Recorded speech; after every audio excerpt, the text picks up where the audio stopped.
Hello again. Today is April 29th, 2015. Before I get started, I was doing a little digging on my prior video on the US sailors being detained and now held hostage in Iran. In my last video, I jumped to a conclusion that they were part of the military. That much I was wrong, and I own up to that. I apologize. However, they are still Americans, and my thoughts and prayers go out to them regardless if they're in the military. Again, I apologize if I slightly misinformed people. Thank you to Sue Elias who pointed this out to me and causing me to look deeper. Today I will be covering the Second Amendment and why I think it is the most important of all of our rights. I'm a firm believer in the fact if we don't use it, we will lose it. I'm a full supporter of the open carry movement. I know people will say, oh, well, if you walk down the street with a gun, you're asking to get shot by the police. While that may be true to some extent, Thomas Jefferson once said, educate and inform the whole of the masses. They are the only sure reliance for the preservation of our liberty. Educate the public to understand that a gun is just a tool and it alone does not kill anyone. It's like saying a fork makes you fat. The Second Amendment says, a well-regulated militia being necessary to the security of a free state, the right of the people to keep and bear arms shall not be infringed. This is why the Japanese did not invade the mainland during Pearl Harbor. Their general, Yamamoto, said, you cannot invade the mainland U.S.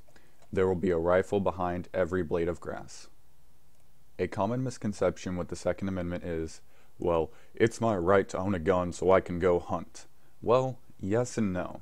You can most definitely say it is for hunting, but that's not the reason our forefathers put it in the Bill of Rights. It is there to fight against a tyrannical government if and when they become tyrannical. If we lose the right to defend ourselves from all enemies, foreign and domestic, our civil liberties can be taken away.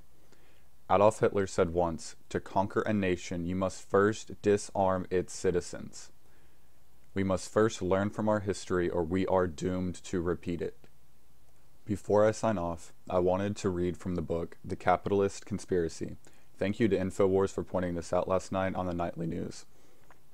If those who seek world dominion can stimulate leftist mobs into violent confrontation with local law enforcement, and also provide exhaustive news coverage so that the entire nation can see and tremble, then the peaceful and freedom-loving majority can be programmed to accept a vast expansion of government powers and even a national police force offered to supposedly end the violence. Well, my question to you is, isn't this exactly what's happening in Baltimore? I wanted to give a special shout out to Nate over at Freedom Fighter for sharing my first video yesterday. It gives me the confidence to keep doing what I'm doing, trying to educate the masses. Thank you everybody for watching if you made it this far. Don't forget to like and subscribe if you're new. Peace, guys.